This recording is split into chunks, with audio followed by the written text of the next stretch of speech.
Olá, meus amores, dando continuidade à nossa preparação aí para OAB, primeira fase, a parte aqui na nossa disciplina Direito Civil, dando continuidade aos nossos estudos, já que falamos sobre posse, falamos sobre os direitos reais. Então, hoje, a nossa aula é dedicada ao estudo da responsabilidade civil. Então, é um tema que cai com frequência na prova de civil, tá? E é interessante porque a responsabilidade civil, ela tem alguns desdobramentos.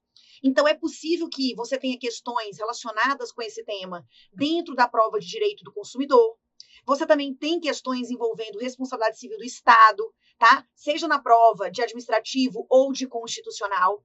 Você tem também a responsabilidade civil ambiental. Então, a partir do estudo da responsabilidade civil, a gente tem desdobramentos em outros ramos do direito. Tem a responsabilidade tributária, a responsabilidade dentro do direito administrativo, a responsabilidade penal. Então, o nosso foco aqui é justamente a responsabilidade civil. Basicamente, o que a gente tem que lembrar? Que a responsabilidade civil, ela é composta de 3 elementos essenciais.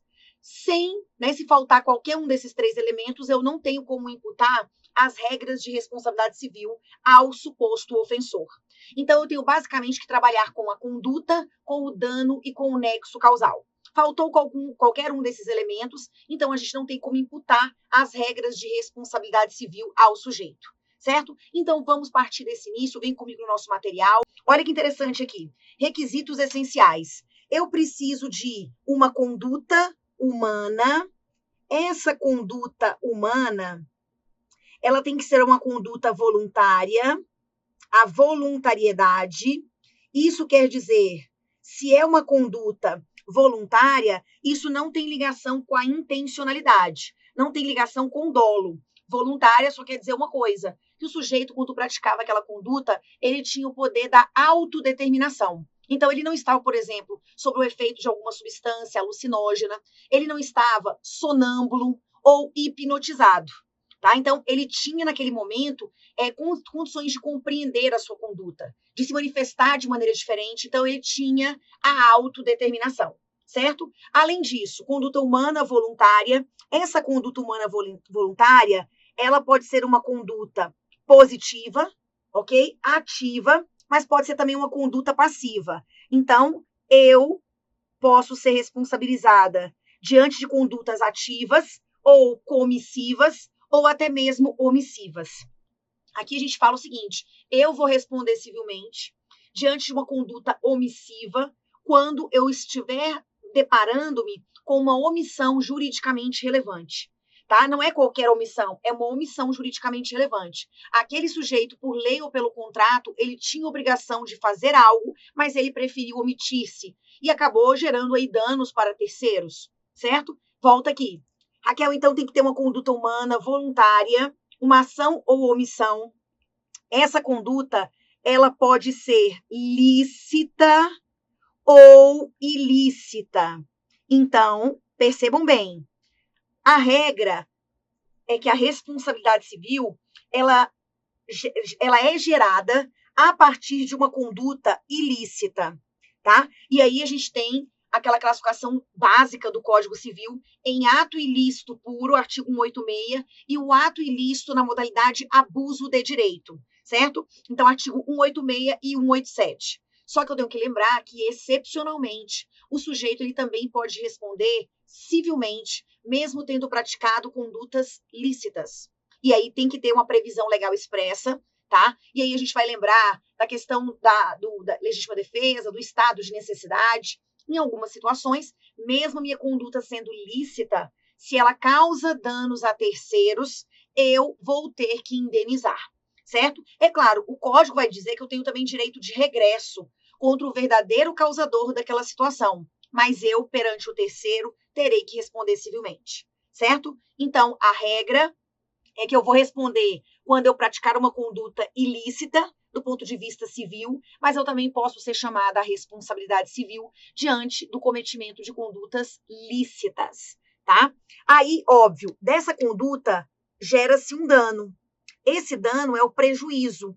Esse dano, ele vai receber diferentes classificações, tá? Nós temos os danos materiais, nós temos os danos morais, tá? Nós temos os danos estéticos, nós temos também os danos coletivos, os danos sociais ou difusos, nós temos a teoria da perda de uma chance. Todos esses tópicos são analisados dentro de dano, que é o prejuízo experimentado pela vítima. E entre a conduta e o dano deve existir uma relação necessária, adequada, tá? De causa e efeito. Ou seja, eu demonstro que a partir daquela conduta gerou-se aquele dano. Então, aí a gente tem o chamado nexo causal, ok? Volta aqui comigo. Então, esses são os 3 elementos ou requisitos essenciais da responsabilidade civil. Ótimo. Vamos trabalhar com essa, tá? Essa acepção aqui. Aqui é o atos lícitos e atos ilícitos, que geram aí responsabilidade civil. Isso que é importante, tá? Eu devo lembrar que o artigo 186 do Código Civil, ele conceitua o ato ilícito puro, que é aquele ato ilícito propriamente dito. Então, olha que interessante, o ato ilícito puro, ele é ilícito na origem e no resultado. Ele é completamente ilícito. Só que o Código diz, aquele que por ação ou omissão, negligência ou imprudência, violar direitos de outrem, ainda que seja exclusivamente moral, tá? Violar direitos de outrem, né, comete um ato ilícito. Então, percebam pela redação aqui. Aquele que por ação ou omissão voluntária, negligência ou imprudência, violar direito e causar dano a outrem, ainda que seja exclusivamente moral, essa pessoa comete um ato ilícito, tá? E aí, para a configuração do ato ilícito puro, eu tenho o quê? As palavras negligência e a palavra imprudência. Então, o ato ilícito puro, ele exige a demonstração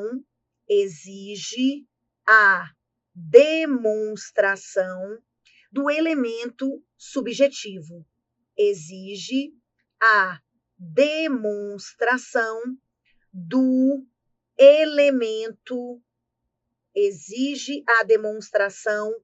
elemento subjetivo. Quando eu me refiro a elemento subjetivo, eu estou falando da culpa em sentido lato sensu, que engloba a culpa em sentido estrito e o dolo. O dolo eu já sei que é a intenção. Já a culpa, ela tem 3 formas de ser exteriorizada, que é a negligência, a imprudência e a imperícia. Apesar da imperícia não estar escrita expressamente aqui nesse artigo, entende-se que a imperícia é uma imprudência qualificada, tá? Então aqui, ó, quando ele fala negligência e imprudência, quer dizer que para demonstração do ato ilícito puro, eu preciso demonstrar esse elemento subjetivo, ele precisa estar presente, que é a culpa ou o dolo. Por outro lado, o que é o abuso de direito? Ele é um ato ilícito também, tá? Ele é contemplado pela primeira vez no Código Civil de 2002, e esse abuso de direito, ele é lícito na origem e ilícito no resultado. Então, o Código diz, vem comigo aqui, vamos ler aqui o dispositivo. Também comete ato ilícito o titular de um direito que, ao exercê-lo, excede manifestamente os limites impostos pelo seu fim econômico ou social, pela boa-fé objetiva ou pelos bons costumes. E aí nós temos o complemento com o enunciado 37 da primeira jornada de direito civil. O que eu quero que vocês entendam? O abuso de direito, o sujeito começa bem. Ele começa no exercício regular do direito. Então, inicialmente, o ato é lícito, mas no meio do caminho ele se desvia da finalidade econômico-social, dos bons costumes e da boa-fé objetiva. Então, a gente fala que para apurar o abuso de direito, eu não preciso analisar culpa nem dolo, até porque o dispositivo não fala nada disso, nem de negligência, nem de imprudência. Eu sei que, para averiguar o abuso de direito, eu vou me guiar pelo critério objetivo finalístico. Tá? É isso que está escrito no artigo 37, o enunciado 37, melhor dizendo, da primeira JDC.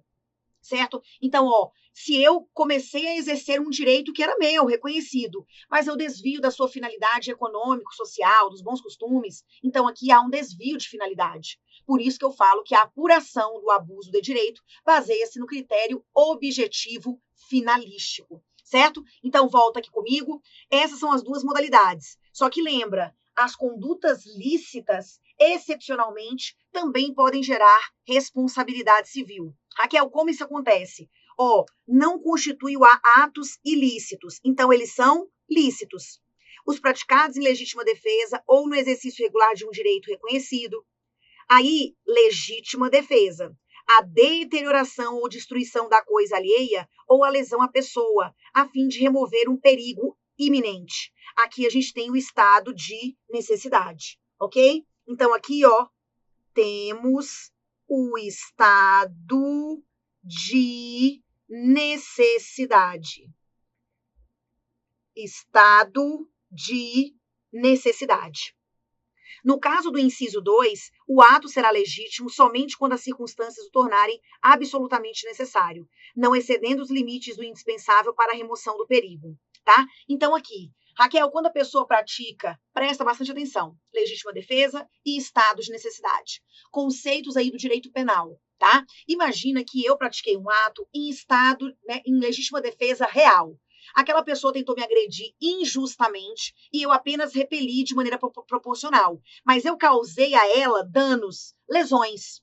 Nesse caso, tá? Como foi ela a criadora da situação inicial, se eu agir em legítima defesa real contra a pessoa que tentava me agredir injustamente, aí essa minha conduta não gera responsabilidade civil. Todavia, se eu vou tentar me defender dessa pessoa e eu erro a minha pontaria e atinjo um terceiro, que é o que a gente chama de legítima defesa, com aberratio ictus, com erro na execução. Então, nesse caso, o que acontece? Raquel, eu vou ter que responder civilmente perante o terceiro, mas eu posso o quê? Eu posso me voltar em regresso, tá? Contra aquela pessoa que criou a situação, o quê, gente? Contra a pessoa que criou a situação de perigo, tá? Agora, olha que interessante, uma outra situação. Esse ponto aqui da matéria, prestem atenção, porque já caiu, tá, a questão na prova da OAB. Eu vou colocar no finalzinho do material de novo as questões, tá? Para que vocês percebam como esse tipo de tema é cobrado, tá? Olha que interessante. E se eu atuo em estado de necessidade? Eu acabei destruindo um objeto para proteger um bem maior. Se eu arrombo a casa do meu vizinho para poder apagar o fogo, porque ele deixou uma panela, o fogo ligado, e aí ameaça explodir, percebam, eu estou arrombando a porta da própria pessoa que gerou a situação de perigo. É o que a gente chama de estado de necessidade repressivo. Nesse caso, eu agi de forma proporcional também, não vou ter que pagar nenhuma indenização aí para a pessoa que deixou o fogo aceso. Agora, se eu, para evitar atropelar uma criança, desvio meu carro e bato em outro carro, é o estado de necessidade agressivo. Porque eu acabo atingindo um bem de um terceiro que nada tem a ver com a história. Então, eu vou ter que responder perante o terceiro, mas eu posso me voltar em regresso contra a mãe, certo? Porque é ela que é a responsável pelo incapaz, pelo menor. Ok até aqui? Volta então comigo. Aí, essa parte de responsabilidade civil, tá? Oriunda de condutas lícitas, é a soma do artigo 188 com o 929 e o 930. Se a pessoa lesada ou o dono da coisa, no inciso 2, não forem culpados do perigo, assiste-lhe o direito à indenização do prejuízo. Lembra do terceiro? Quando o terceiro é atingido, ele tem que ser ressarcido. No caso do inciso 2, se o perigo ocorrer por culpa de um terceiro, contra este terá o autor do dano ação regressiva, para ver a importância que tiver ressarcido ao lesado, tá? E aí temos o direito de regresso e a mesma opção, a mesma ação competirá contra aquele em defesa de quem se causou o dano. Aqui, se você pratica um ato em estado de... Por exemplo, desculpa, gente. Esse aqui, a mesma ação compete contra aquele em defesa de quem se causou o dano. Então, esse caso aqui foi o caso que foi vinculado numa prova da OAB. O sujeito, ele estava... Uma pessoa pegou uma bicicleta emprestada e ela passou por um lugar em que o homem ameaçava agredir a mulher. E aí a pessoa jogou a bicicleta para poder defender a mulher. Então, é legítima defesa de terceiro. Então, nesse caso, a bicicleta era emprestada. Eu, que peguei emprestado, vou ter que ressarcir a dona. Mas eu poderia me voltar em regresso contra a pessoa em defesa de quem eu pratiquei o ato. Ou seja, contra a mulher. Era essa questão que foi veiculada. certo? Então, no caso do estado de necessidade, eu vou me voltar contra a pessoa que gerou a situação de risco. Na legítima defesa, é em face de quem eu, pratiquei aquele ato em legítima defesa, certo? Volta aqui comigo. Então, eu coloquei duas situações: legítima defesa e estado de necessidade. Se a legítima defesa é real, eu não tenho responsabilização, porque eu atingi exatamente a pessoa que tentou me agredir injustamente. Se for putativa, só eu achava que estava em legítima defesa, deu ruim, porque eu vou responder civilmente, normalmente. Agora, legítima defesa com erro na execução, eu terei que responder, tá, perante o terceiro que foi atingido. E depois eu tenho direito de regresso. Estado de necessidade. Se for repressivo, aquele caso que eu tive que arrombar a porta porque o meu vizinho deixou o fogo aceso, nesse caso, eu não respondo civilmente. Já se o estado de necessidade é agressivo, eu atingi o bem do terceiro, eu vou ter que responder perante ele, mas tenho direito de regresso contra o causador da situação, ok? Ótimo. Raquel, então, eu entendi bem essa parte da conduta. A regra é que eu vou responder civilmente diante de condutas ilícitas que eu pratiquei, que pode ser o ato ilícito puro, o abuso de direito. Agora, eu também posso, excepcionalmente, responder por condutas lícitas. E aí o foco nosso foi o estado de necessidade e a legítima defesa, certo? Raquel, quanto aos danos? Gente, nós temos o dano material. O dano material... primeiro, a gente tem uma classificação aqui, até do professor Flávio Tartucci, que ela divide os danos em os danos tradicionais, que seria o dano material, o dano moral individual, e tem os danos contemporâneos, que seria o dano moral coletivo, o dano social ou difuso, a teoria da perda de uma chance, o dano estético, certo? Essas são as nossas categorias. Pode vir aqui comigo. Então, classificaçãozinha do Flávio Tartucci. Primeiro, danos tradicionais ou clássicos, que é o nosso famoso dano material e dano moral individual, e os danos novos ou contemporâneos. Danos estéticos, danos morais coletivos, danos sociais e danos por perda da chance. Aqui, olha que interessante. Coloquei para vocês aqui uma questão que pode, inclusive, ser veiculada na prova de consumidor, porque o Brasil, ele trabalha com o chamado dano concreto, dano real. A gente não trabalha com dano eventual, com dano hipotético, tá? Então, nem na teoria da perda de uma chance, eu tenho até minhas considerações, mas, enfim, qual o entendimento que predomina? É que o dano tem que ser concreto. Que no Brasil, em regra, não existe essa questão de você indenizar o dano em abstrato. Só que aí, em relação a corpos estranhos encontrados em gêneros alimentícios, tá? A gente percebe que o STJ está a um passo de mudar o seu entendimento. Por enquanto, tá? O entendimento que prevalece é que para você ser indenizado em relação a corpos estranhos encontrados em gêneros alimentícios, a regra é que você precisa consumir. Mas já há muitas decisões, principalmente encabeçadas pela ministra Nancy Andrighi, que defendem que o fato de você ter sido exposto àquela situação de risco é suficiente para que você seja indenizado. Ou seja, eu teria uma hipótese de dano em abstrato, certo? Mas isso aí é o quê, gente? É uma possível mudança de entendimento, tá? A regra é que a gente trabalha com danos reais, danos concretos, ok? Volta aqui, coloquei então esse julgado para vocês. Raquel, dano material. O dano material ele tem uma divisão: dano emergente e lucros cessantes. O dano emergente também é chamado de dano positivo, os lucros cessantes, dano negativo. O Código Civil, no artigo 402, ele nos diz: salvo as exceções expressamente previstas em lei, as perdas e danos devidas ao credor abrangem, além do que ele efetivamente perdeu, aquela diminuição, tá, notável, comprovável do patrimônio, que é o dano emergente, mas também aquilo que ele razoavelmente deixou de lucrar, tá? Aquela expectativa que foi violada. Então, isso são os lucros cessantes. É claro que a gente sabe que para pedir lucros cessantes, eu preciso trabalhar com o histórico dos antecedentes. Então, por exemplo, eu tenho que demonstrar que eu recebia tal valor, que eu tinha uma comissão, eu fiquei encostada por uns dias sem trabalhar em virtude do atropelamento. Então, como que eu cheguei naquela conta, né? O imóvel demorou para ser entregue. Se ele tivesse sido, se o contrato tivesse sido cumprido, eu já poderia estar alugando. Então, eu quero os aluguéis desde o período limite que era para entregar chaves até a data, né, gente, de extinção do contrato ou a entrega efetiva da unidade. Então, aquilo que eu deixei de lucrar são os lucros cessantes, certo?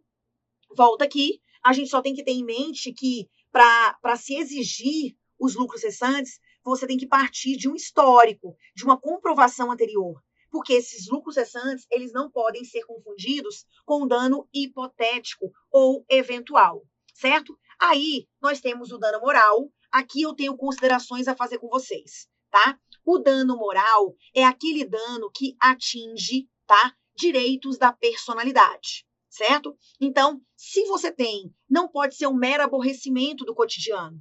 Por exemplo, a STJ entende que o simples descumprimento de um contrato não dá ensejo a dano moral. Aí seria um risco que todos estamos sujeitos. Então, dano moral, tá? Pelo descumprimento de um contrato, eu deveria comprovar. Ele não é um dano moral in re ipsa, presumido. É aquele dano moral comprovado. Eu tenho que demonstrar que não foi só o descumprimento do contrato, teve um plus. Teve a violação de direitos da personalidade. Exemplo, contratos que envolvem, e o STJ já se manifestou quanto a isso também, quando o contrato ele envolve direito ou garantia fundamental, como o caso dos planos de saúde, entende-se que o descumprimento do contrato, por si só, pode gerar, sim, danos morais, certo? Então, depende também do objeto do contrato. E aí, olha que interessante. O dano moral, ele não pode ser confundido com as sensações externas, com a dor, com a depressão, com a angústia, tá? Na verdade, o dano moral é aquele capaz de atingir direitos da personalidade, tá? Então, vai atingir o seu nome, vai atingir a sua honra, tá? Vai atingir a sua honra subjetiva, objetiva, a sua imagem, vai, de alguma maneira, perturbar a sua incolumidade física, psicológica, intelectual. Nesses casos, a gente diz que há um dano moral. E aí a indenização, ela tem, na verdade, uma finalidade compensatória, não é reparação.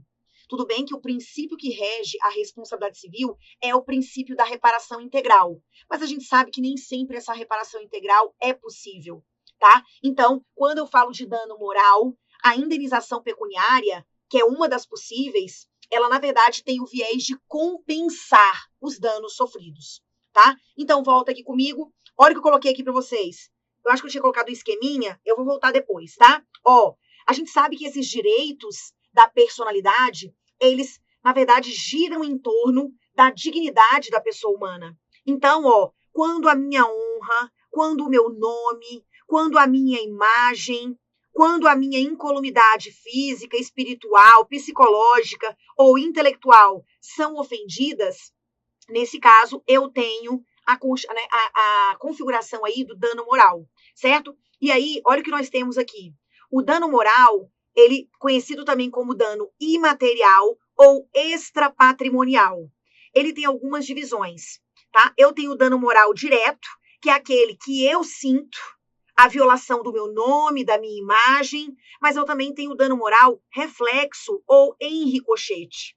O dano moral reflexo ou em ricochete, ele vai atingir. Você tem uma vítima direta e bate nela e reflete em parentes, em pessoas próximas. Então, por exemplo, a morte de um ente querido. Você tem uma vítima fatal e você tem aqueles parentes que ficaram sem aquela figura paterna, sem a figura do irmão. Então, essas pessoas sofreram dano moral, que é o dano moral em ricochete. Raquel, a pessoa foi fazer uma cirurgia, que era uma cirurgia normal, era uma cirurgia comum, e saiu de lá tetraplégico, ou saiu estéril, não pode ter filhos. Percebam que não é só a pessoa que teve, né, o dano direto que vai sofrer. Você vai ter uma mudança ali da rotina da família, a esposa que com o problema do marido não vai mais poder ter filhos. Então, nesse caso, a gente fala do dano moral reflexo ou dano moral em ricochete, certo? E aí, normalmente, a jurisprudência do STJ, ela tenta limitar a legitimidade aos parentes sucessíveis. Sempre aquele núcleo mais próximo da vítima, para não estender demasiadamente a legitimidade de pessoas que poderiam requerer esse dano moral reflexo ou em ricochete. Temos também aqui, pode vir comigo, nós temos o dano moral provado, né, que é o subjetivo, por exemplo, naqueles casos de descumprimento do contrato. Temos o dano moral presumido, que é o chamado dano moral objetivo ou in re ipsa. Exemplos, Quando você tem a morte de parente, é um dano moral presumido. A negativação indevida do seu nome, tá? O dano moral é presumido. A apresentação antecipada de um cheque pós-datado também, certo? Volta. Temos também o dano moral individual e o dano moral coletivo, certo? Gente, sobre dano moral individual e coletivo, aqui eu coloquei situação envolvendo os legitimados, para que vocês possam ler depois, tá? A questão do nascituro, porque o nascituro, apesar de, para a teoria natalícia, ele ainda não ser pessoa, tá? Mas o próprio código diz que a lei põe a salvo os direitos existenciais do nascituro.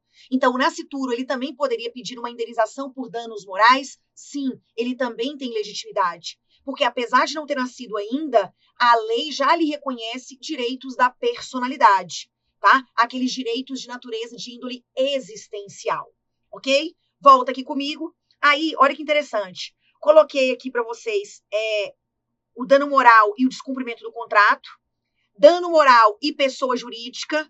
Dessa parte de dano moral coletivo, eu coloquei situações envolvendo o meio ambiente, situação envolvendo o consumidor, o famoso caso das pílulas anticoncepcionais de farinha, que tiveram, né, um efeito placebo. Houve problema em um dos lotes e muitas mulheres ficaram grávidas sem desejar, desrespeitando ali o seu direito constitucional de planejamento familiar.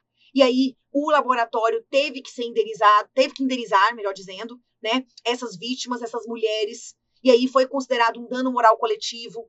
A questão da espera demasiada em filas de banco ou no telefone para a gente tentar rescindir um contrato com um operador de telefonia, tá? Então, a chamada perda do tempo útil.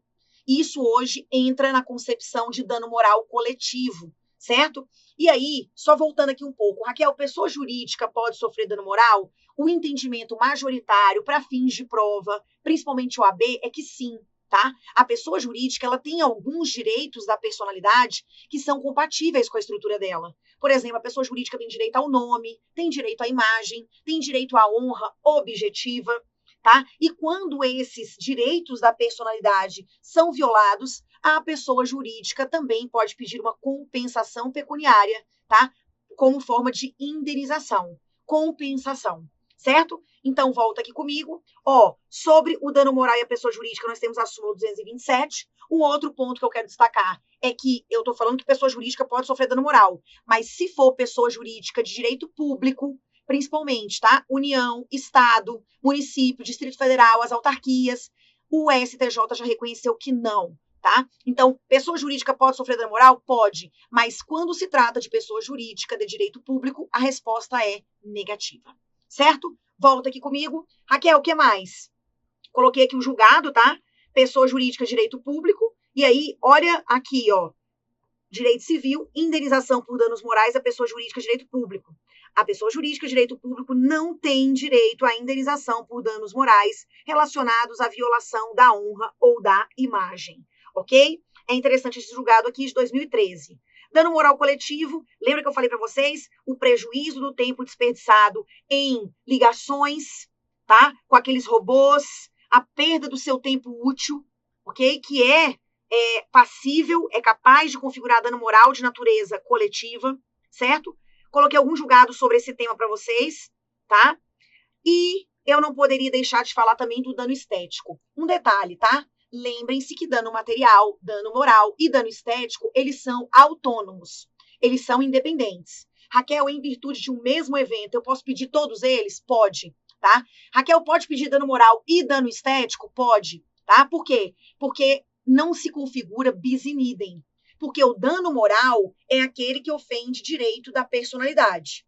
Se a pessoa ficou cega, se a pessoa ficou tetraplégica, existe ali um dano à incolumidade física do sujeito? Existe. Então, tem dano moral. Mas, Raquel, a pessoa ficou cadeirante, a pessoa ficou com um membro menor do que o outro, ela ficou com marcas, cicatrizes horríveis, ela ficou com sinais externos. Então, ela pode também pleitear aí um dano estético? Sim. Porque o dano estético é aquele que muda o quê, gente?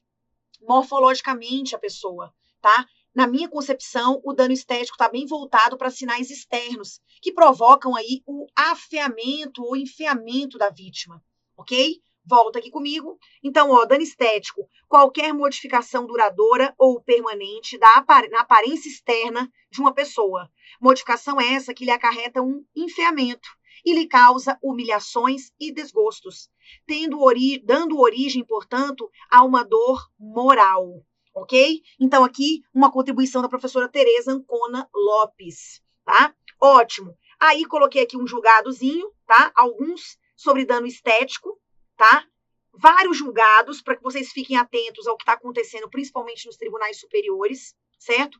E, dentro da categoria, ó, eu já passei por dano material, que é dano emergente, lucros cessantes. Dano moral, pessoa jurídica, dano moral coletivo, dano moral individual, dano moral provado, dano moral presumido, dano moral direto, dano moral ricochete ou reflexo. Nós temos também a teoria da perda de uma chance. Essa teoria, inclusive, já foi cobrada em segunda fase de civil, tá? O que você tem que entender? Na teoria da perda de uma chance, eu não posso, é o instituto de origem francesa, tá? Não se pode confundir a teoria da perda de uma chance com um dano hipotético ou eventual. Porque quando a gente invoca a teoria da perda de uma chance, eu estou querendo ser indenizada pela chance que eu perdi. É isso mesmo. Eu quero ser indenizada pela chance perdida. Eu não posso invocar essa teoria para tentar obter o resultado final. Por quê? A gente trabalha aqui com probabilidade. Então, a chance tem que ser séria, a chance tem que ser real. Eu posso acumular dano material, dano moral, mais teoria da perda de uma chance. Mas a questão é, eu quero ser indenizada pela chance que eu perdi. Na maioria das vezes, a chance de obter uma situação melhor. E o caso enigmático, no Brasil, foi o caso envolvendo o show do milhão. Vem comigo. Por isso que eu coloquei aqui o desenho, né? Show do milhão. Então, ó, a chance tem que ser séria e tem que ser efetiva, tá? Mas aí, é claro, a nossa análise é uma análise dentro de probabilidades. Ela é uma análise estatística, tá? Outra coisa importante. Aqui, na teoria da perda de uma chance, eu tenho a lesão a uma legítima expectativa. E aqui também há uma presunção de causalidade. Tá? O resultado perdido é diferente da chance de consegui-lo. Então, dois conceitos. Inclusive, aqui, contribuição dos professores Cristiano Chaves, Nelson Rosenwald e o Felipe Peixoto Braga Neto. A teoria da perda de uma chance, eu posso, tá, reclamar pela frustração da oportunidade de obter uma vantagem, uma situação melhor, ou a frustração da oportunidade de evitar um dano, que por isso depois ele se verificou. Então, ou a pessoa me impede de obter uma situação melhor, ou a frustração da oportunidade de evitar um dano que posteriormente ele se verifica, certo? No caso do show do milhão, a pessoa estava já tinha ganhado 500 mil, ela estava prestes a ganhar, a responder a pergunta que valia mais 500, fechando 1 milhão, e aí ela não quis responder, tá? Ela falou, olha, eu não sei a resposta dessa pergunta. Só que, posteriormente, ela saiu do programa com seus 500 mil. Posteriormente, ela descobriu que aquela pergunta não tinha resposta. Era uma pergunta errada. Então, a organização do programa impediu essa mulher de obter uma situação melhor. E ela invocou a teoria da perda de uma chance. Só que aí, quando ela promoveu a demanda, o que acontece? Vem aqui comigo que eu vou anotar isso. Esse aqui é o caso, tá, gente? Do show do milhão. Lembra, ela já tinha 500 mil, ok? 500 mil ela já tinha. E aí, tinha uma pergunta que valia 500 mil. Tinha pergunta que valia mais 500 mil. Só que essa pergunta tinha 4 opções.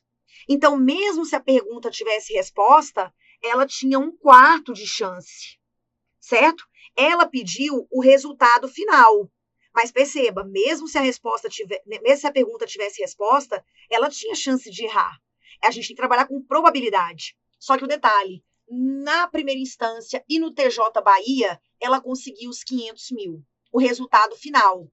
Então, a emissora recorreu até o STJ e o STJ entendeu que a teoria da perda de uma chance, você vai ser indenizado pela chance que você perdeu.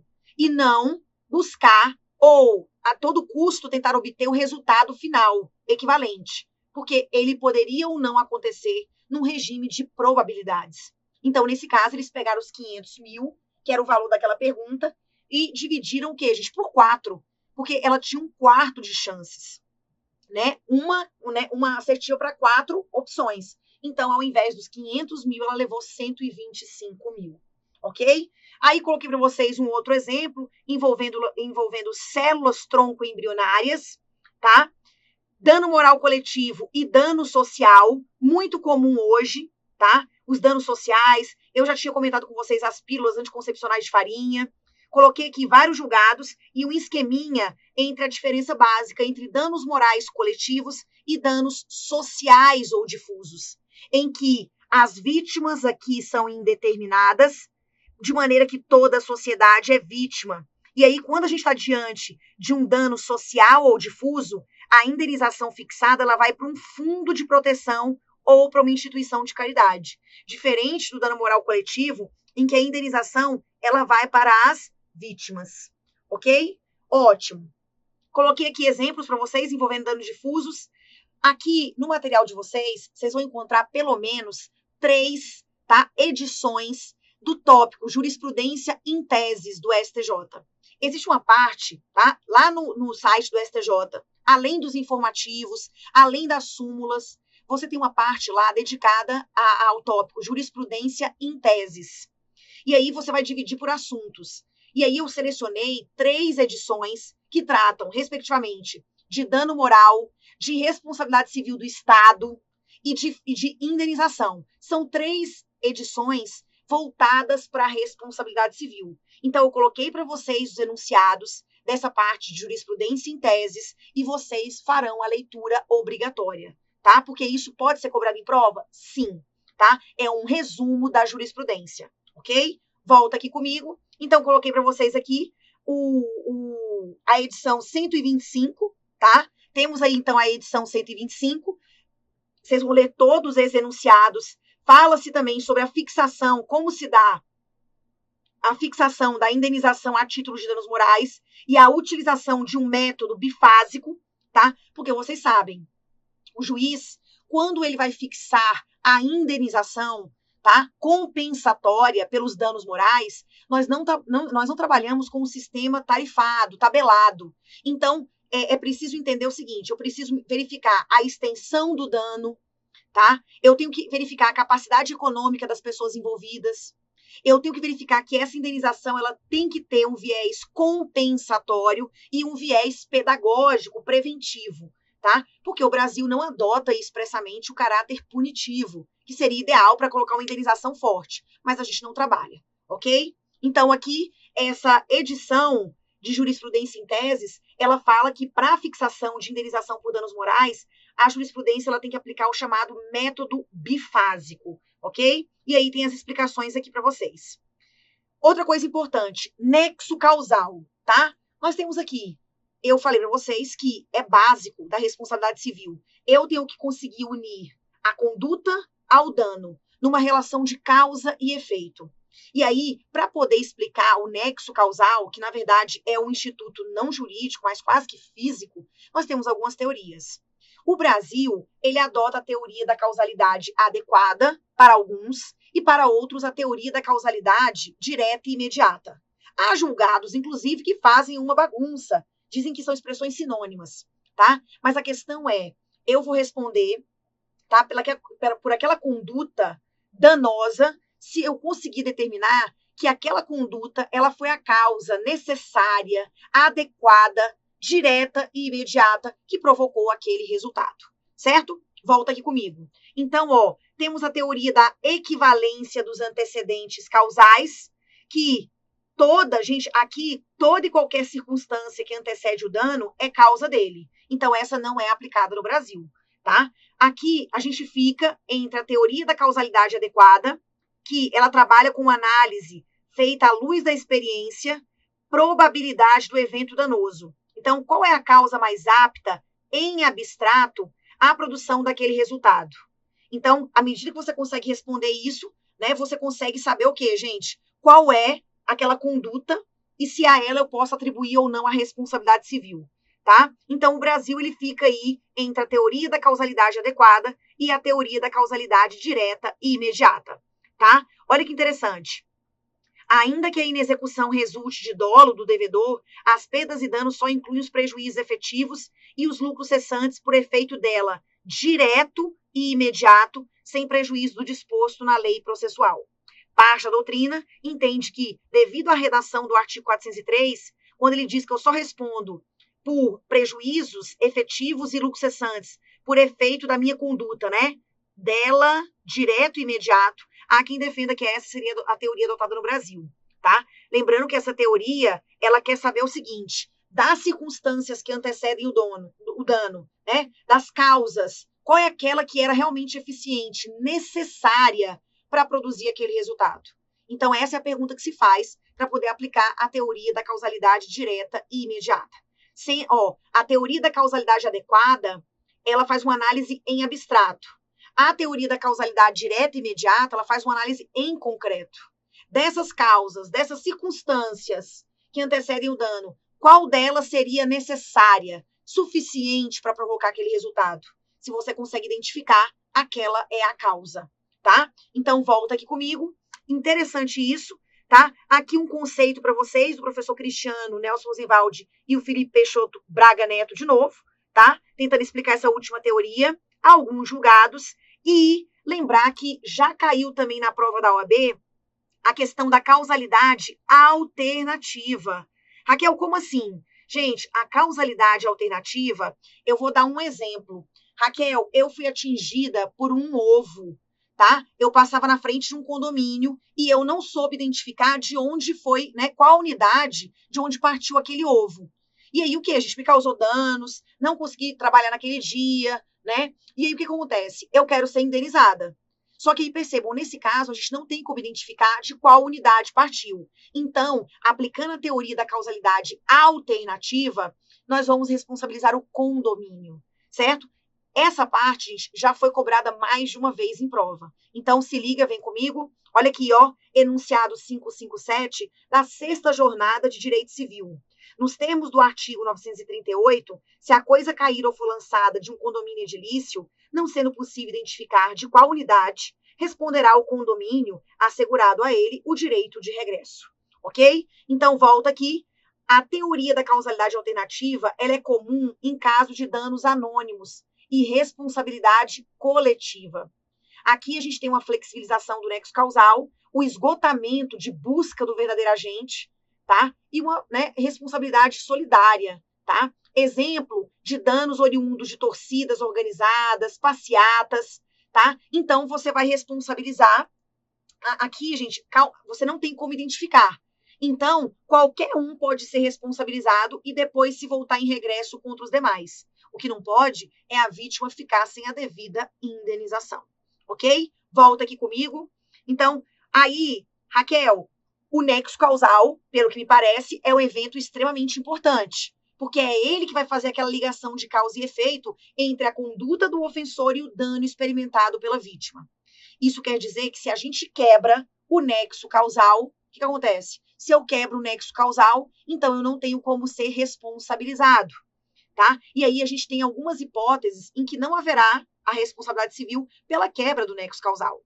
Uma delas é quando a gente está diante de um fato, né, de um ato exclusivo da vítima, ou até mesmo a culpa exclusiva da vítima, tá? Quando, gente, percebam, a culpa exclusiva da vítima, ela quebra o nexo até então existente entre a conduta do ofensor e o dano que ela experimentou, certo? Então, aquela conduta, qual foi a causa, né, necessária, adequada para produzir o resultado? Foi aquela conduta da própria vítima. Então, no caso de culpa exclusiva da vítima, nesse caso, eu vou excluir a responsabilidade civil pela quebra do nexo causal.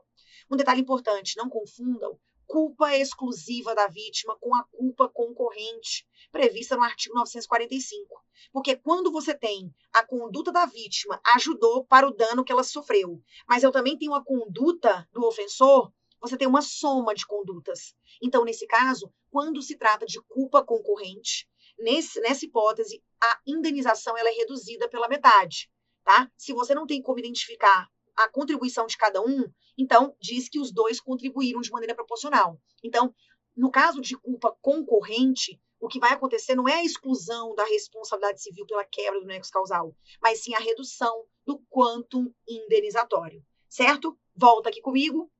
Então, aqui, ó, artigo 945, tá? Não confundir o fato ou o ato ou culpa exclusiva da vítima com o fato concorrente, porque quando a gente tem um fato concorrente da vítima, haverá apenas a redução do quantum indenizatório, ok? Aí, temos também aqui o caso fortuito ou de força maior, lembrando que hoje a preocupação do examinador é mais com o fortuito interno e com o fortuito externo. Lembra, a força maior é como se fosse um gênero, do qual são espécies o fortuito externo, esse sim quebra o nexo causal, e a culpa ou fato exclusivo de terceiro, tá? Então, aqui, ó, nós temos duas situações. Nós temos, ó, primeiro, o fortuito interno é aquele que está ligado à atividade que o sujeito desempenha. O maquinário, o material humano, os equipamentos. Então, faz parte da atividade. Como, por exemplo, as fraudes no sistema bancário. Então, nesse caso, eu não tenho a exclusão da responsabilidade, tá? O fortuito interno, ele não exclui a responsabilidade civil. O que exclui é a força maior, que se equipara ao fortuito externo. E também quando a conduta, ó, quando na questão fala assim, fulano foi apenas instrumento do dano, tá? Quem realmente fez tudo foi um terceiro, que não tinha ligação nenhuma com esse suposto ofensor, que não está ligado à atividade que se desempenhava. E ele, né, esse terceiro, praticou uma conduta ilícita e ela sim foi a geradora do dano. Quando a gente tem aí o fato exclusivo do terceiro, ele se equipara à força maior e, portanto, exclui a responsabilidade civil. Seria, por exemplo, o caso de um manobrista que, ao tentar estacionar o carro na rua, tá? Você tinha um serviço de manobrista no restaurante, ele é rendido por uma pessoa à mão armada e aí ele entrega o carro. Gente, a empresa do manobrista não vai ser responsabilizada, porque nesse caso a gente tem, né, o fato exclusivo ou o ato exclusivo de um terceiro que se equipara aí à força maior, tá? Não seria exigível que ele se conduzisse de uma maneira diferente, tá? Mesmo aqui envolvendo relação consumerista, tá? Porque o fato da responsabilidade ser objetiva não quer dizer que eu não posso invocar as excludentes. O único tipo de responsabilidade civil objetiva que não permite nenhuma hipótese de excludente é aquela pelo risco integral, que tem uma aplicabilidade muito reduzida na prática, certo? Volta aqui comigo. Então, aqui, ó, temos aqui alguns julgados falando sobre essas excludentes. Temos também a chamada cláusula de não indenizar. E aí eu chamo a atenção de vocês para dois exemplos, tá? Primeiro, a gente tem o enunciado 631 da 8ª JDC. A cláusula de não indenizar, ela é fruto da autonomia privada. As partes estão celebrando um negócio jurídico e elas colocam essa cláusula dizendo, olha, em caso de evicção, eu não vou ter que te indenizar. É possível isso? É. No caso de evicção, no caso de benfeitorias, no contrato de locação, eu posso fazer um contrato com a minha inquilina dizendo, olha, você pode até fazer benfeitoria no imóvel, mas no final eu não vou indenizar. Isso é uma cláusula de não indenizar que tem validade, tá? Porque a gente não tem aqui, regra geral, a aplicação do Código de Defesa do Consumidor nas relações envolvendo a lei do inquilinato, certo? Então, essa cláusula de não indenizar, ela é possível, sim, em contratos paritários, em que haja diálogo, tá? É claro que eu não posso aceitar uma cláusula de não indenizar em contrato de depósito, em contrato de transporte, em contrato de adesão, tá? Nesses casos, a gente realmente não vai permitir, certo? Volta aqui. Então, ó, falamos de algumas excludentes, tá? E aí, agora eu quero partir com vocês para a análise de algumas classificações da responsabilidade civil. Quanto ao elemento subjetivo, a responsabilidade ela pode ser subjetiva, ou seja, conduta culposa ou dolosa, dano, nexo causal. Lembra, na responsabilidade civil subjetiva, quem tem que provar que o agente agiu com culpa ou dolo é a vítima, o que, né, deixa ela numa situação bem complicada. Exemplo, a responsabilidade civil dos profissionais liberais, artigo 14, parágrafo 4º do Código de Defesa do Consumidor. Embora a responsabilidade civil do fornecedor seja objetiva, a dos profissionais liberais será apurada mediante culpa, tá? Então, subjetiva. Raquel, segunda etapa, responsabilidade civil subjetiva com culpa presumida. Nesse caso, eu tenho que ter uma conduta culposa ou dolosa, dano e nexo causal. A diferença é que aqui a culpa já é presumida. Então, o ofensor já se presume culpado. É uma presunção relativa, que ele pode afastar, tá? Seria o caso do cirurgião plástico estético, tá? Ele tem uma responsabilidade civil subjetiva com culpa presumida, tá? E a responsabilidade objetiva? É aquela que só exige os elementos essenciais: conduta, dano e nexo causal. Ou seja, ela configura-se independentemente de culpa ou de dolo. Raquel, ela é bem radical? Sim. Por isso que a responsabilidade, ela só vai ser objetiva, a civil, se houver uma previsão em lei ou se a atividade normalmente desenvolvida pelo sujeito o expor, né, expor os demais a uma situação de risco, que é a chamada teoria do risco. Volta aqui comigo. Então, ó, responsabilidade civil subjetiva, subjetiva com culpa presumida e a responsabilidade civil objetiva. A cláusula geral de responsabilização civil objetiva está no artigo 927, parágrafo único, ok? Então, eu coloquei aqui para vocês a redação do artigo para que ele seja lido, tá?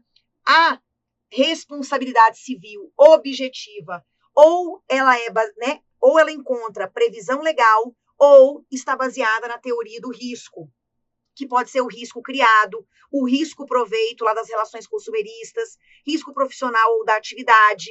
No caso da responsabilidade civil do Estado, o Estado responde civilmente pelos danos causados pelos seus agentes, artigo 37, né, parágrafo 6º da Constituição. O Estado, ele responde pelos atos danosos praticados pelos seus agentes no exercício da função pública, tá? E o Estado responde como?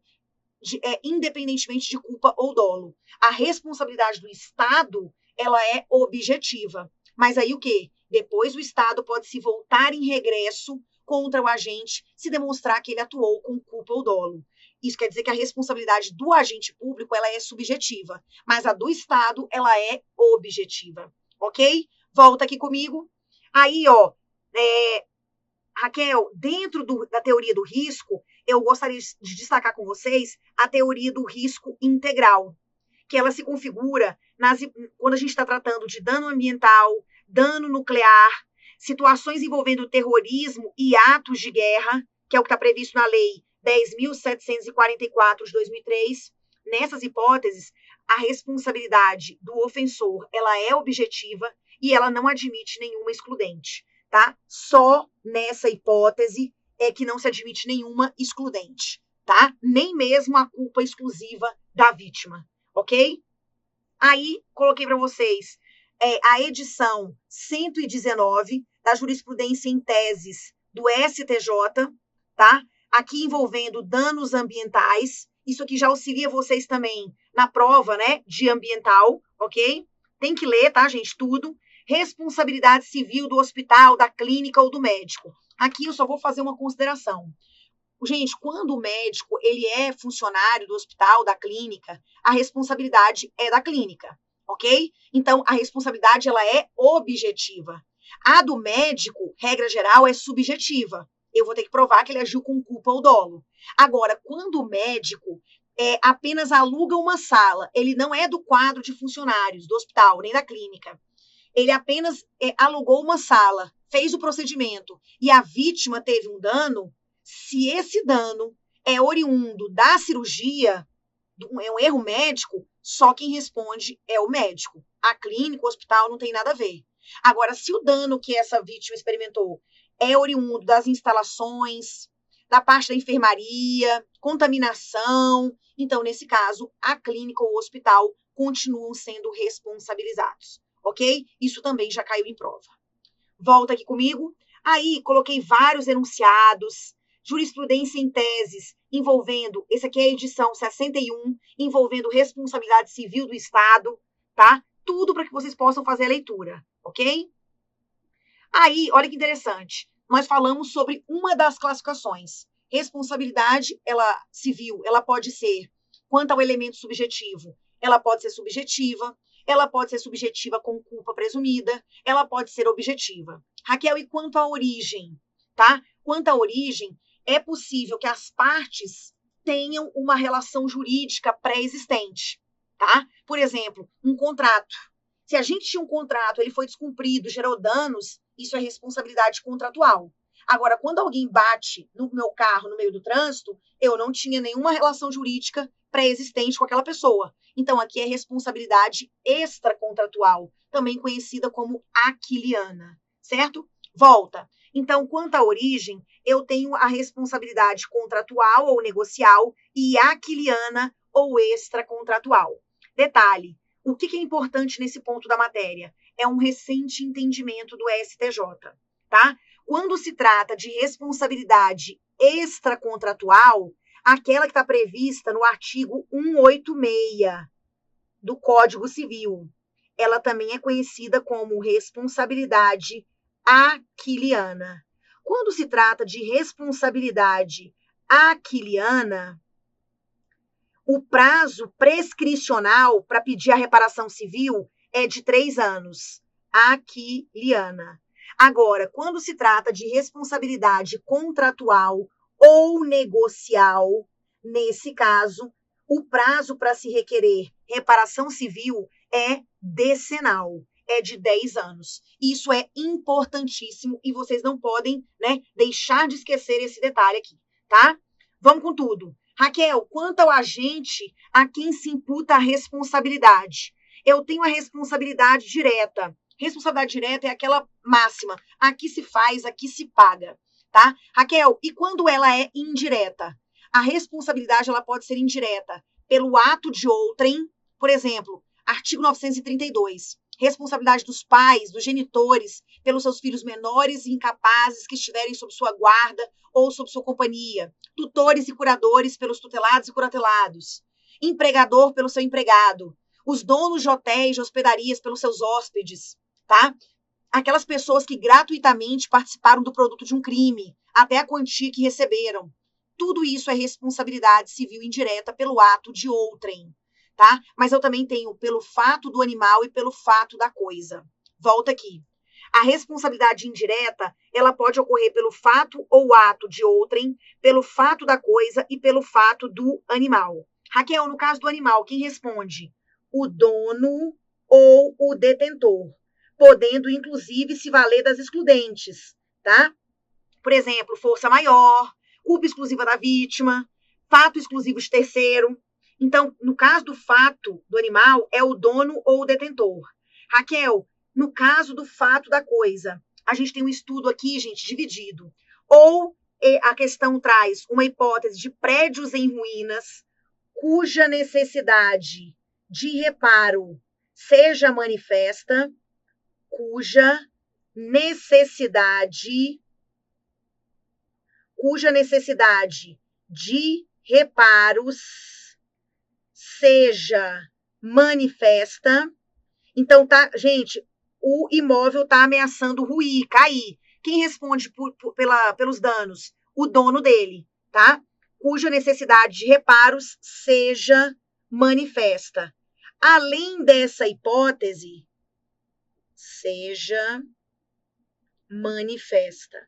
Além dessa hipótese, tá? Então, aqui quem responde é o dono, titular do imóvel. A outra situação de responsabilidade civil pelo fato da coisa é a hipótese de objetos lançados em local indevido, sejam substâncias líquidas ou sólidas. A axio de effusis et dejects.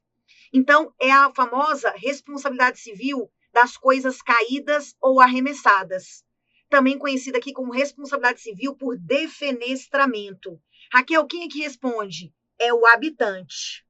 Se eu estou lá no apartamento, né, morando, posso ser inquilina, e deixo cair o jarro de flor, tá? Ou, né, meu filho joga alguma coisa da janela e atinge uma pessoa que estava passando lá embaixo.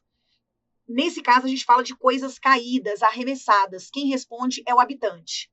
Grava na cabeça. Na responsabilidade civil indireta, pelo fato de outrem, pelo fato da coisa, pelo fato do animal, todas essas pessoas respondem objetivamente, independentemente de culpa ou dolo.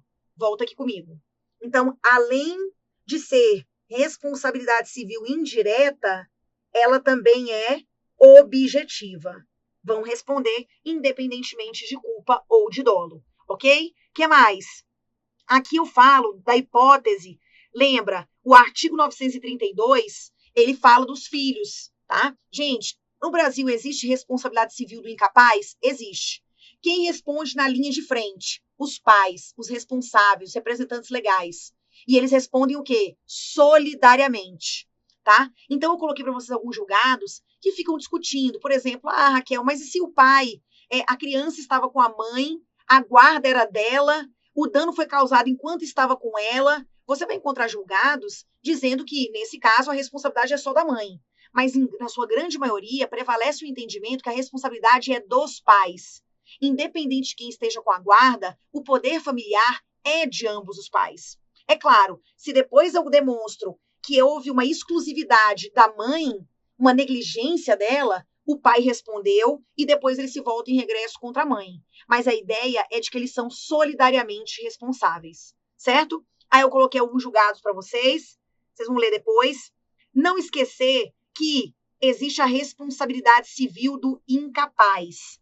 Gente, um detalhe importante que eu quero destacar. Raquel, você falou que os pais respondem pelos filhos, né, menores, incapazes, que estiverem sob sua autoridade, sob sua companhia. O tutor responde pelo tutelado, o curador pelo curatelado, o empregador pelo empregado.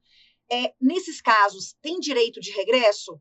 Gente, o tutor e o curador que respondem pelos danos causados pelo tutelado e curatelado, o empregador que responde pelo empregado que causa danos, né, no exercício do seu labor ou em função dele, nesses casos há sim direito de regresso. Agora, o pai que paga a indenização pelo filho, tá? Nesse caso, mesmo que o filho alcance depois a maioridade, o pai não pode cobrar em regresso.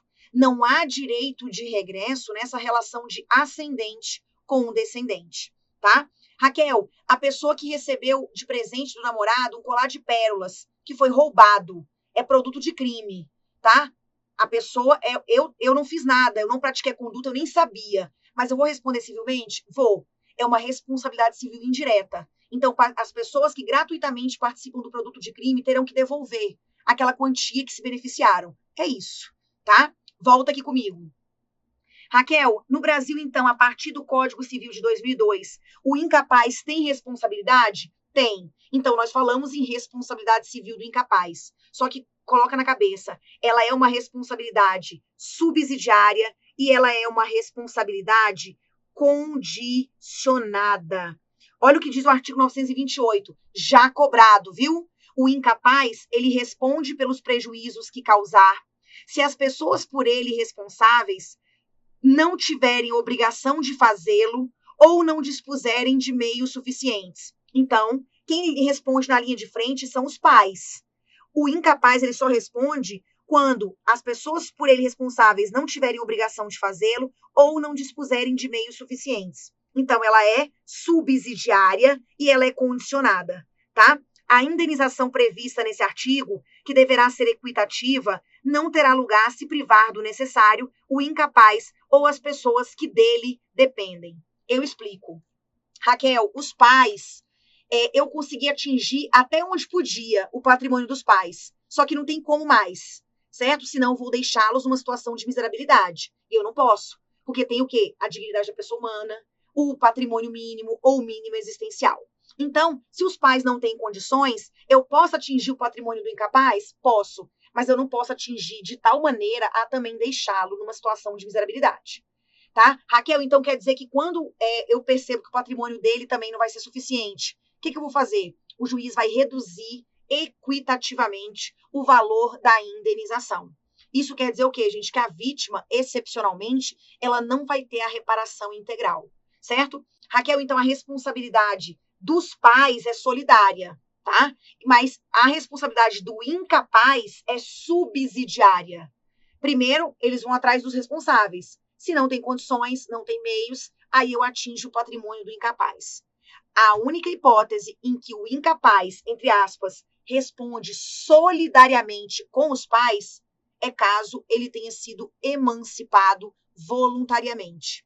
Raquel, e naqueles casos de emancipação legal, que a pessoa casa, tem economia própria, Ali, gente, corta o cordão umbilical. Se teve emancipação legal ou judicial, acabou, tá? Essa pessoa que foi emancipada, ela que responde com o seu patrimônio, ok? Volta aqui. Depois, coloquei vários julgados aqui sobre esse tema, tá? Alguns dispositivos legais também. Um que eu gosto muito de destacar, esse aqui, ó, 935. A responsabilidade civil é independente da criminal. Isso nós já sabemos. Não se podendo questionar mais sobre a existência do fato ou sobre quem seja o seu autor, quando essas questões elas se acharem decididas no juízo criminal. Então, elas não se confundem. Mas, se eu quero obter uma reparação civil de um crime, se as questões de autoria, de materialidade já foram decididas na esfera penal, isso não pode ser rediscutido na esfera civil. Ok? Volta aqui. Ótimo. Gente, como é que se fixa a indenização? Básico, artigo 944. A indenização mede-se pela extensão do dano. Não é pela extensão da culpa. É pela extensão do dano. Todavia, se houver uma excessiva desproporção entre a gravidade da culpa e o dano experimentado pela vítima, pode o juiz reduzir equitativamente a indenização. Então, olha que interessante. Raquel, a indenização mede-se pela extensão do dano. Quanto maior o dano, maior será a indenização. Mas quando houver uma desproporção entre o dano que eu causei foi gigantesco, mas o grau da minha culpa foi mínima.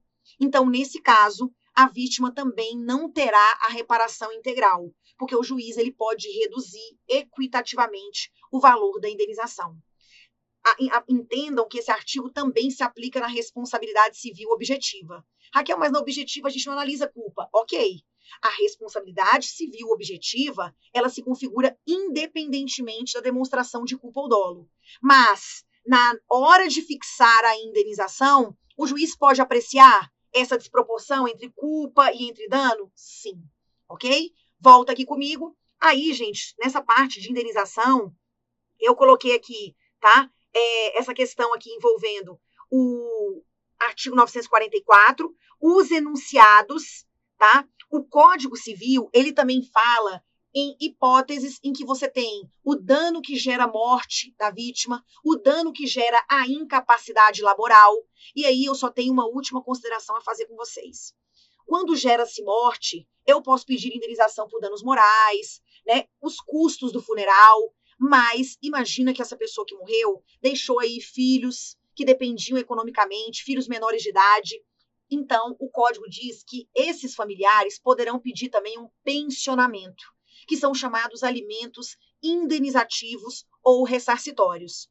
Eu vou considerar quanto que a vítima recebia de salário, ou se não, né, era desempregada, eu vou considerar o salário mínimo, e eu vou levar em conta a estimativa de vida dela, junto com o período de tempo que ele continuaria mantendo os filhos. Por exemplo, até os 18 anos, ou até terminar a faculdade. Então, esses são os parâmetros para você fixar essa indenização, tá? Aí, eu coloquei para vocês uma informação importante da jurisprudência. Quando o pai de família, a mãe, né, o arrimo da casa falece, eu já entendi.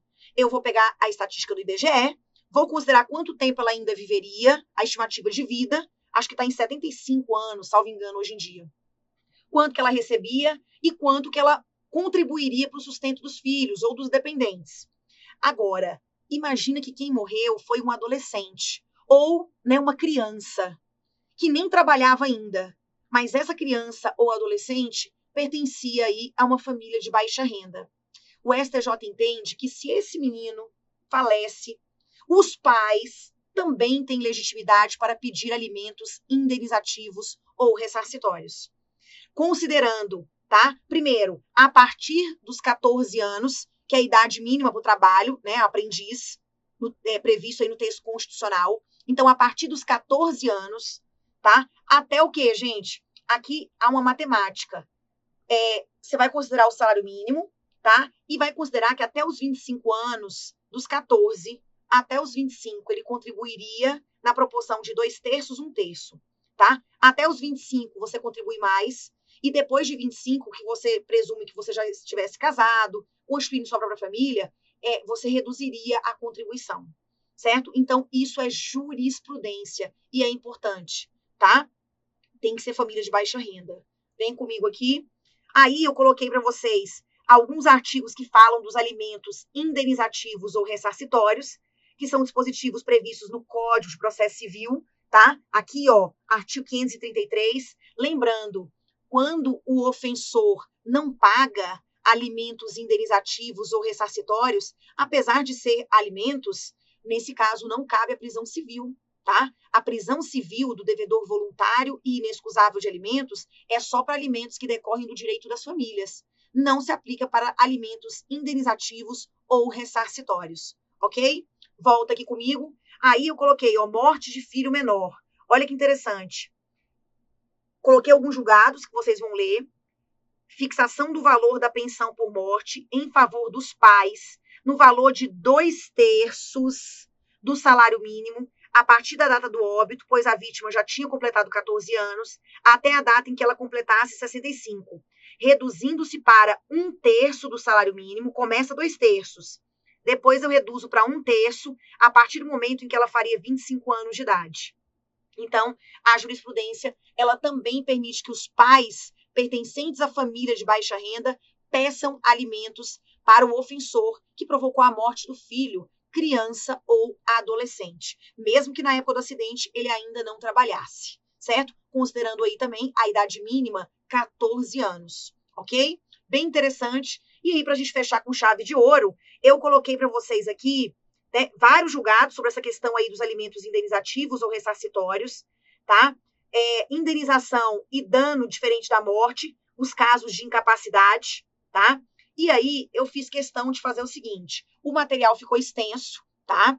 Mas eu preciso que vocês façam uma leitura e um estudo, tem que fazer a leitura dos dispositivos legais, eu coloquei responsabilidade civil em súmulas, vejo muito cair, tá? Responsabilidade, por exemplo, gente, no contrato de transporte. Ah, Raquel, eu estou dando carona para uma pessoa e eu bato o carro e ela se machuca. Eu vou responder? Como é que fica essa questão, gente, do carona? O transporte de simples cortesia. Como é que fica isso? A súmula do STJ entende que se você tem dolo ou culpa grave, você responde civilmente, tá? Então, outra coisa, Raquel, eu vendi o meu carro. Eu não transferi no Detran ainda. Eu já entreguei as chaves para o sujeito e ele atropelou alguém. Eu vou ter algum tipo de responsabilidade? Não. Porque eu, quando entreguei as chaves, quando entreguei o veículo, houve a tradição. Então, houve a transferência da propriedade, o quê? Do bem móvel. Então, a pessoa que está com o carro que vai responder. Eu, em casos de responsabilidade civil, eu não fico corresponsável. Tudo isso, Raquel, negativação do meu nome. Eu posso pedir dano moral? Pode. Mas e se eu já tiver uma negativação anterior que é devida? A súmula diz que eu não posso pedir dano moral. Eu só posso pedir uma obrigação de fazer para retirar essa segunda anotação que é indevida, tá? Inclusive, eu trouxe para vocês uma jurisprudência que flexibilizou, na verdade, um julgado que veio flexibilizar um pouco essa súmula aí, 385, né? Acho que é 385 ou 375 aqui do STJ. Então, o que eu recomendo? Após o estudo dessa matéria, tá? Esses pontos principais que eu, né, fiz aí uma análise bem sistemática, eu preciso que vocês leiam todas essas súmulas que eu selecionei. São súmulas que estão sendo cobradas na prova, tá? Dos tribunais superiores e também os enunciados que eu selecionei. Vem aqui comigo. Ó, coloquei a parte de súmulas, tá? Falando principalmente também de contrato de seguro, do contrato de transporte, tá? Tudo, todas as súmulas que envolvem, de alguma maneira, responsabilidade civil, tá? A questão de apresentação antecipada de cheque pré-datado ou pós-datado, a possibilidade de você pedir, em virtude de um mesmo evento lesivo, indenização por dano estético e dano moral. Óbvio que eu também posso pedir dano material, tá? Aqui eu separei também tudo sobre o contrato de transporte, tá? Contrato envolvendo seguro, e todas as súmulas. Aqui, ó, a súmula que eu tinha falado, quando você já tem uma negativação devida anterior, e aí vem uma segunda negativação indevida. A súmula diz que, no máximo, você pode pedir para retirar, né? Da anotação irregular em cadastro de proteção, não cabe indenização por dano moral quando pré-existente uma legítima inscrição anterior ressalvado o direito ao cancelamento daquela que foi feita indevidamente, tá? Aí, esse entendimento foi flexibilizado esse ano agora de 2020, tá? Por meio desse julgado aqui de Minas, vale a pena dar uma lida, tá? Creio que a OAB não se atém a esse julgamento, e sim ao que está constando na súmula 385, ok? Aí coloquei para vocês todas as súmulas, todas, de leitura obrigatória. E, para fechar com chave de ouro, também inseri no material todos os enunciados das jornadas de direito civil que estão relacionados aí com o tema responsabilidade civil. Lembrando que esses enunciados também, volta e meia, são cobrados na prova da FGV. Certo? Meus amores, espero que tenha sido produtivo. Eu sei que foi bem rápido, tá? Mas a gente precisa aproveitar o nosso pouco tempo aqui para a gente conseguir vencer todos os conteúdos. Espero que tenha sido bem legal para vocês. Façam esse complemento, leiam os dispositivos do código em especial e também esses complementos que eu carinhosamente selecionei para vocês. Beijo grande, fique com Deus e até a nossa próxima aula.